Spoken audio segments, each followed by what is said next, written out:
Samo da ne udhja po temeljite na državata. Thirrjet e Nikola Gruevskit për mobilizim në mbrojtje të Maqedonisë, aktivistja Mirjana Najčevska i quan trillime dhe përpjekje për të shpërqendruar vëmendjen e popullatës nga problemet reale me krimin dhe shpërdorimet e shumta që janë bërë gjatë qeverisjes së tij e që kanë rezultuar me hetime të shumta nga prokuroria speciale.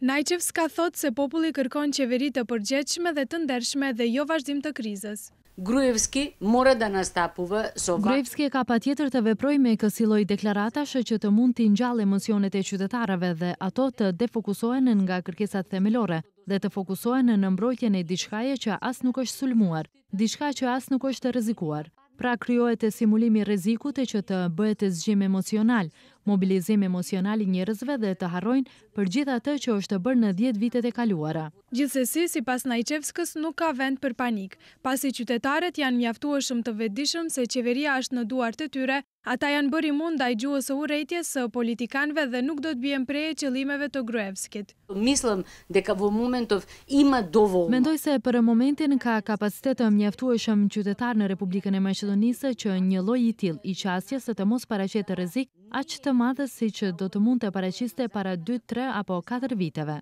Përveç kërcënimeve me nxjerrjen e popullit në rrugë, Gruevski në paraqitjen e mbrëmshme i premtoi LSDM-s dhe deputetët e saj vetëm që kjo e fundit të mos miratoj ligjin për gjuhën shqipe. Madje Gruevski tha se pranon arrestimin dhe Dajakun Gazaevi në rast se heq dorë nga gjuha shqipe dhe platforma shqiptare. E gjithë kjo, sipas Najčevskës, është juridikisht e palogjikshme, pasi partitë nuk janë institucione ligjvënëse, ndërsa çështjet e tilla do duhet të diskutohen në kuvend.